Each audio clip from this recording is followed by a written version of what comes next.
podcast. I'm Miss Wafi, a teacher trainee, and today we'll be discussing on how Howard Gardner's multiple intelligence theory can help year 6 students learn more effectively in the classroom. So first of all, what is the theory? According to Maslow in 2023, Gardner proposed that intelligence exists in different areas of the brain. These areas can interact with one another or function independently. They can be further developed when individuals are provided with appropriate learning conditions. His theory further suggested that intelligence is not limited to academic ability alone.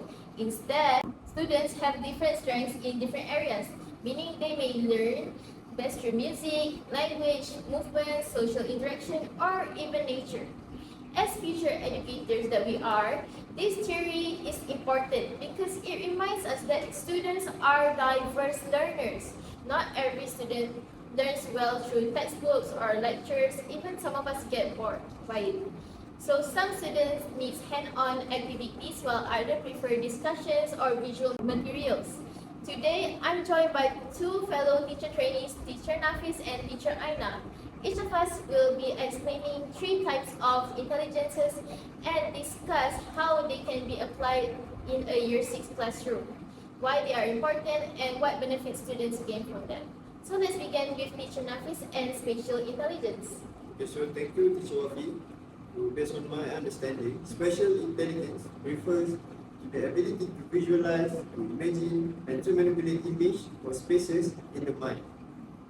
In year 6 classroom, this intelligence can be applied to visual learning strategies such as diagram, maps, and graphic organizers. For example, studies in educational psychology have shown that visual representations help students better understand complex ideas. Research published in the journal Education Psychology Reviews indicates that visual tools like concept maps can improve comprehension and memory. In Malaysian classroom, this can be applied during subjects like science, geography. Teacher would ask students to draw a diagram of the water cycle or level part of the human body. Okay. In my practical observation, I once saw a year 6 student. I once saw a teacher ask a year 6 student to create a mind map about environmental pollution. Students use colors, arrow, and pictures to connect the causes and also the effect. Many students who usually struggle with writing were able to explain their ideas clearly through drawings. Another strategy is using visual technology. Interactive slides, videos, and educational apps can help students to visualize difficult concepts. Can you give me some examples of the educational apps? Okay, so there are many educational apps. So one of it is Canva. That we always use. What you Aina? Probably users also can be one of educational apps. It's called Wayback now, right? Yes. Yeah, Wayback, Pepper. Okay, so that's really interesting because spatial learning is actually very common among young learners. Many students understand ideas better when they can see them visually instead of only reading text. Like I like to call them visual learners. So according to research in educational technology, visual learning tools such as digital diagrams and animation significantly increase student engagement in primary classrooms.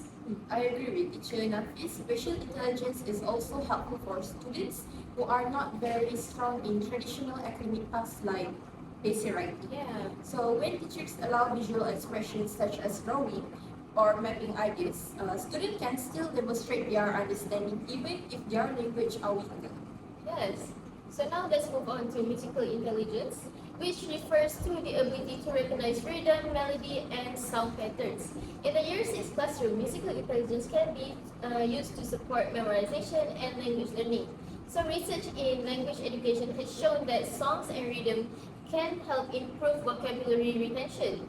Studies published in TESOL Quarterly indicate that learners remember words longer when they are presented through music.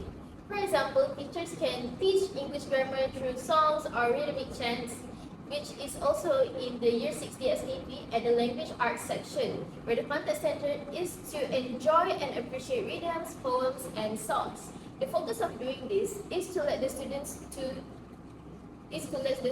say the words in simple text, simple songs with intelligible pronunciation, rhythm, and intonation.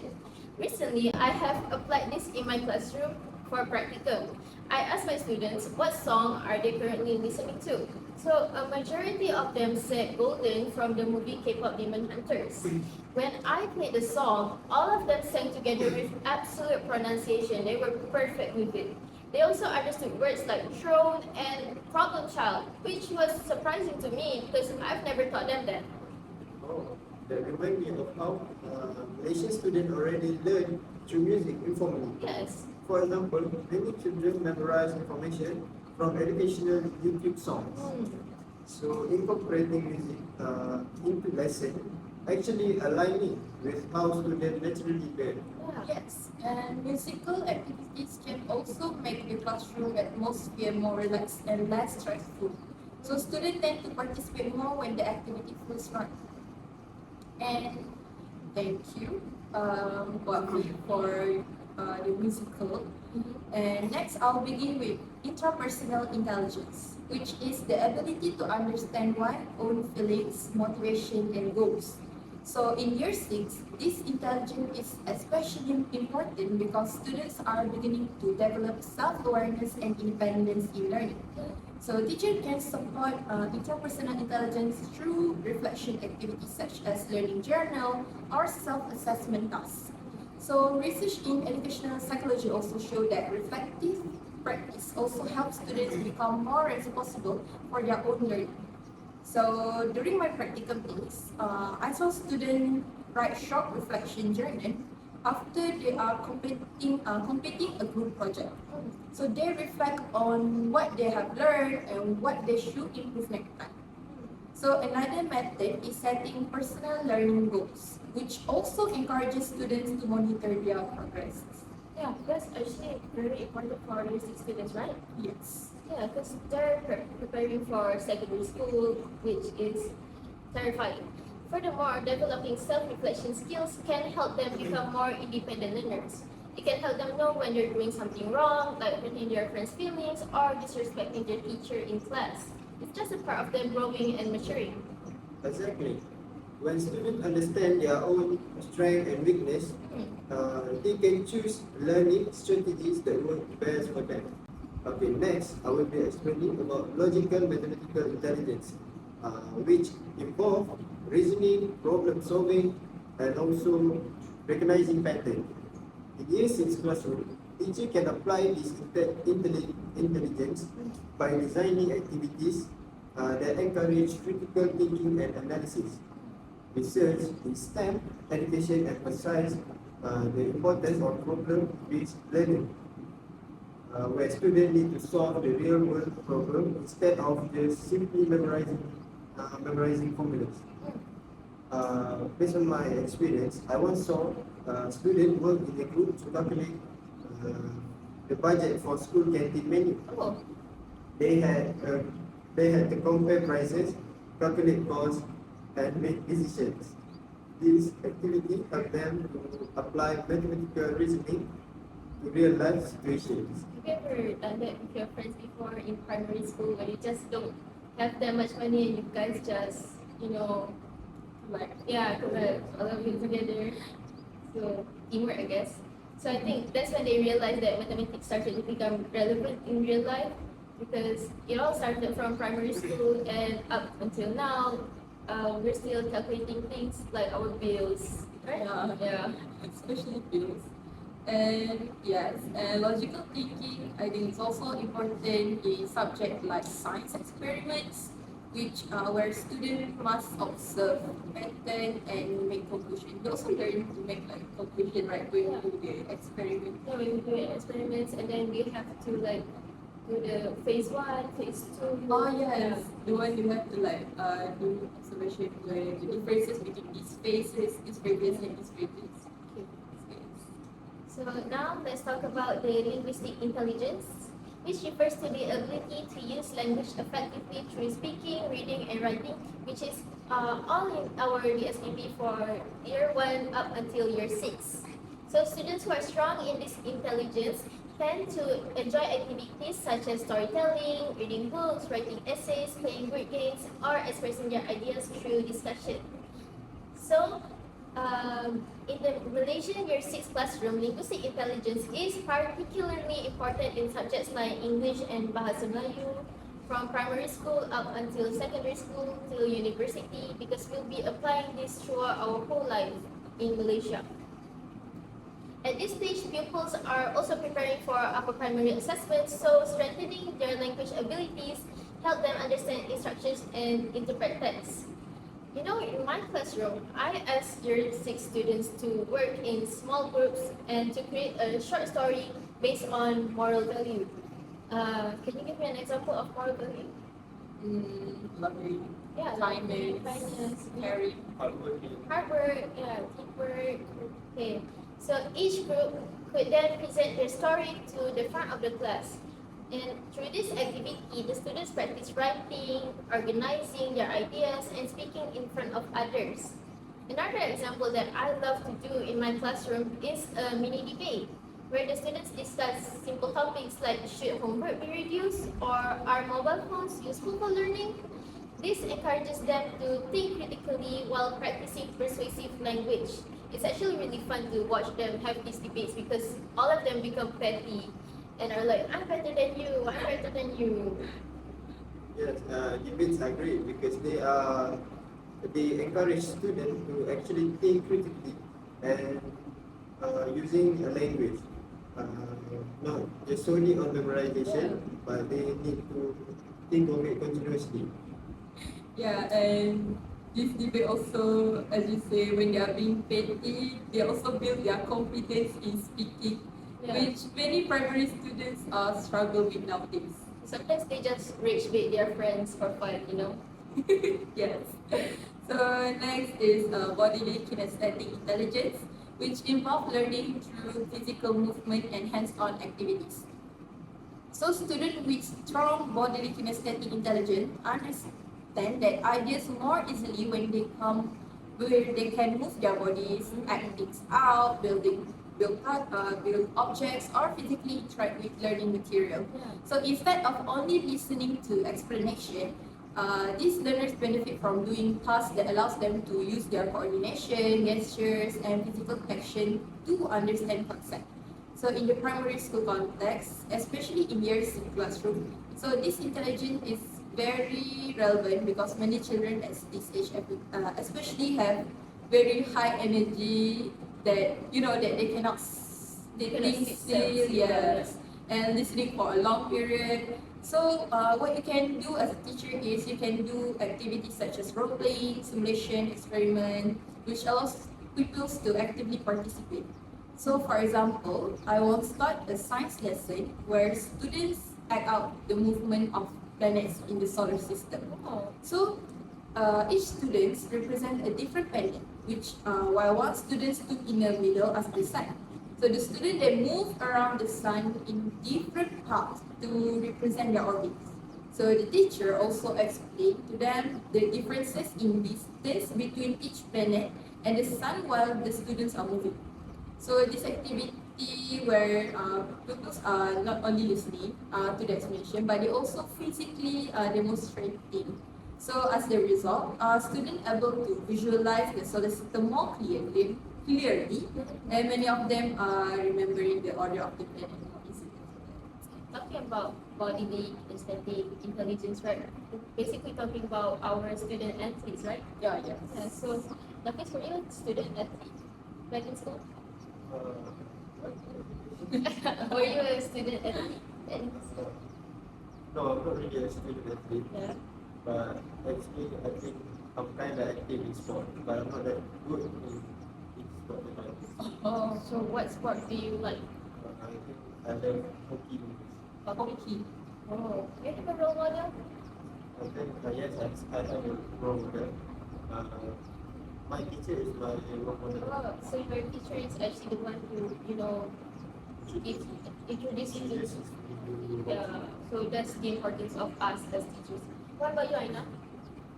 Mm, well, I play chess actually. You play chess. Yeah, not the athletic kind of bodily movement a lot, but yeah, I'm much more into chess.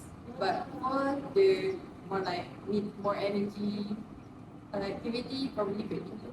Oh, badminton. Yeah. I actually took you as a basketball girly, because you're quite tall. I played once, but it's not my thing anymore. Okay. Yeah. What about you? Yes. I think the only thing that moves is my hand, which I just play chess. Just good at chess. Oh. I'm not good in sports. Also helpful, the energetic students who might struggle with traditional lecture-based learning. Yeah, because like I'm not trying to be biased or anything, but if you look at our friends who are in the PE course, right? Yes. Yeah, I can see that sometimes they struggle to focus in class, but they excel very well on the field. Okay, so next is the existential intelligence, which is a concept within Howard Gardner's multiple intelligences theory. Yes. Existential intelligence refers to the ability to think about big and meaningful questions about life, Yes. human existence, values, and purpose of our actions. Individuals who are strong in intelligence often enjoy reflecting on questions such as why or why do we exist? Mm. What is our responsibility to others, and or how should we treat the world around us? Basically, like philosophers, right? Yes. Yeah. Although this question may sound abstract, the core idea of existential intelligence is thinking deeply about values and meaning, and which can still be applied in primary school classroom. Mm. In this classroom, teacher can nurture existential intelligence by encouraging students to reflect on moral issues, ethical decision, and social responsibility, instead of only focusing on factual knowledge. Mm. Teacher can guide students to think about why certain actions matter Yeah. and how their choices affect others. Subjects such as moral education can provide opportunities for this reflective discussion. Through questioning, dialogue, and reflection, students learn to consider different perspectives and develop a stronger sense of responsibility towards society and also the environment. For example, during moral education lesson, students discuss why protecting nature is important for the future generation. The teacher began by asking reflective questions such as what might happen if people continue polluting rivers and forests, and how would future generations be affected if natural resources disappear. Yeah. Students were encouraged to share their personal opinions and experiences. Some students talk about how their families practice recycling at home, while others share concern about pollution and climate change that they had heard about in the news. So those kind of discussion can also help students develop empathy and critical thinking. Personally, I think that existential intelligence is basically hot questions, the type of questions that they would give in science subject at the end. Like, what might happen if people continue polluting rivers and forests? Basically a hot question, right? Something that they need to think Yeah. to answer. Yeah, exactly. And they can also connect academic learning with real life moral issues, right? Yes.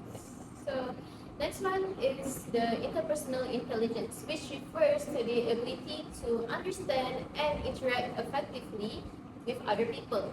Students who possess a strong interpersonal intelligence are usually skilled at communicating, cooperating, emphasizing with others, and resolving conflicts. They tend to enjoy working in groups, discussing ideas, helping classmates, and building positive relationships with others in the classroom. I think this is basically, extroverted people. Oh yes. Yeah, Especially with groups and all. I'm not that type of person.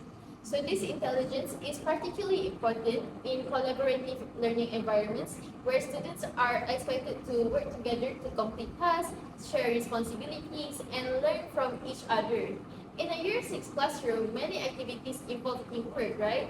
Such as group discussions, projects, peer feedback, and presentations. You know, back in my days, back in 10. You sound old. Yeah, we sound old.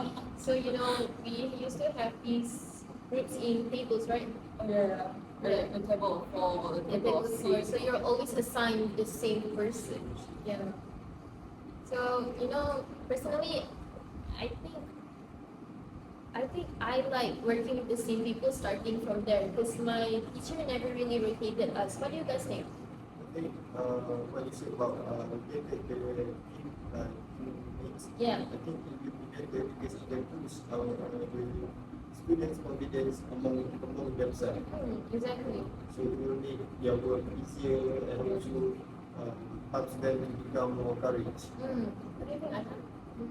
For me, you can rotate, but not too frequently because I'm sure that some students like it better when they are work with themselves and not work with others. So yeah, So basically, you're saying, you can, but not frequently.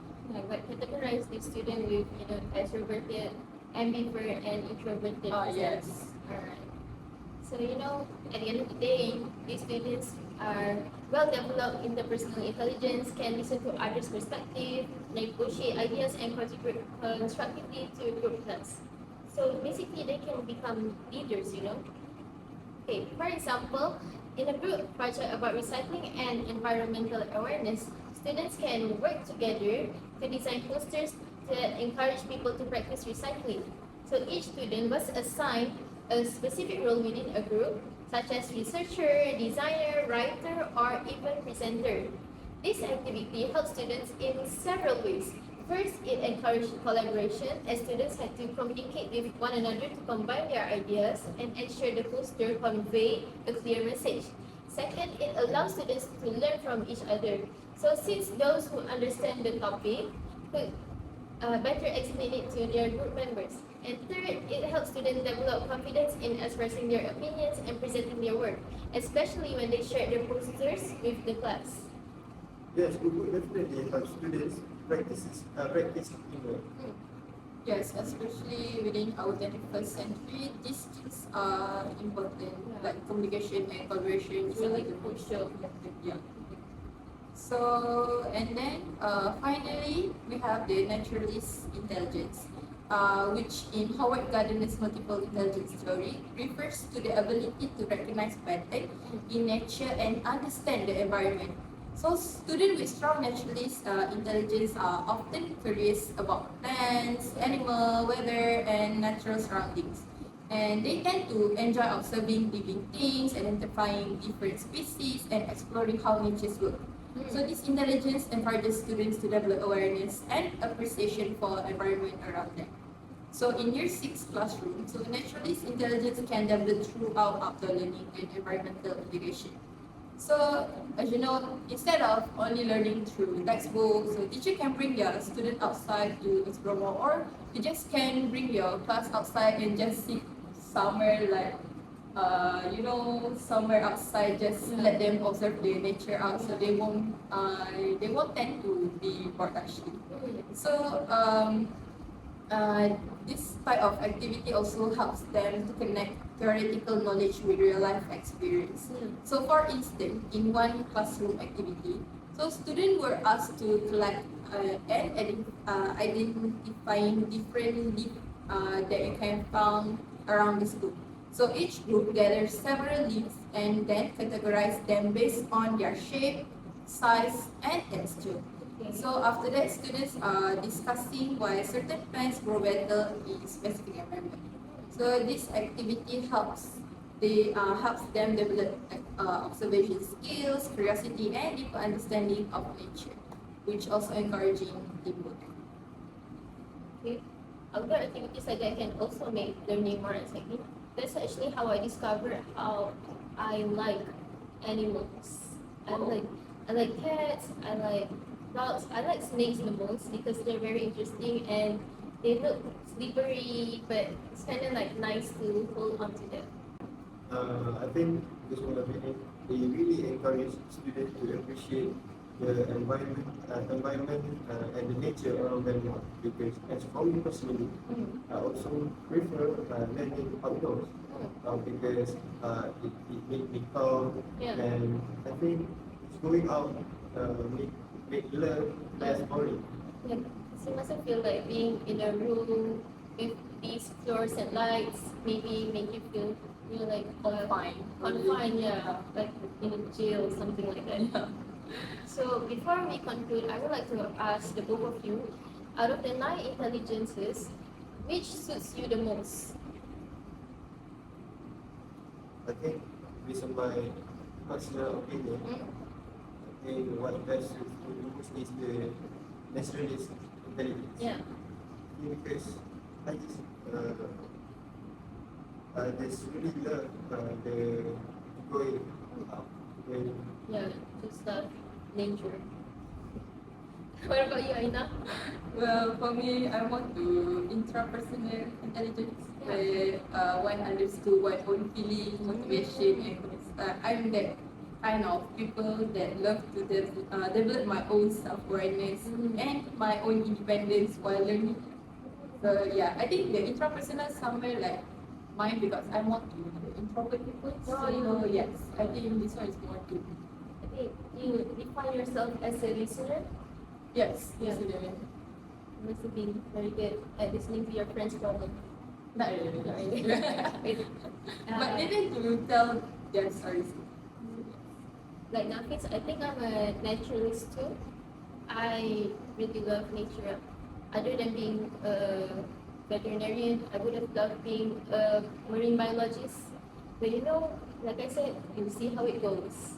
So to conclude our podcast today, Howard Gardner's theory of multiple intelligences reminds us that students learn in many different ways. By applying these intelligences in Year 6 classrooms, teachers can design lessons that are more inclusive, engaging, and meaningful for different types of learners. And it also encourages teachers to move beyond their traditional teaching methods and explore creative strategies such as discussion, group projects, storytelling, and hands-on activities that allow students to learn according to their strength. And by recognizing multiple intelligences, it also helps teachers to ensure every student has the opportunity to succeed. When teachers value different abilities in the classroom, students become more confident, motivated, and willing to participate in learning. Thank you for listening to our today's episode of Teaching Smarter. We hope this discussion encourages future teachers to think more deeply about how they can support diverse learners in their classroom. Alright, so like I've always said on every episode, to have passionate students, you must be a passionate teacher. So that's all from us for today's podcast. We'll see you on the next episode. Thank you for listening. Bye!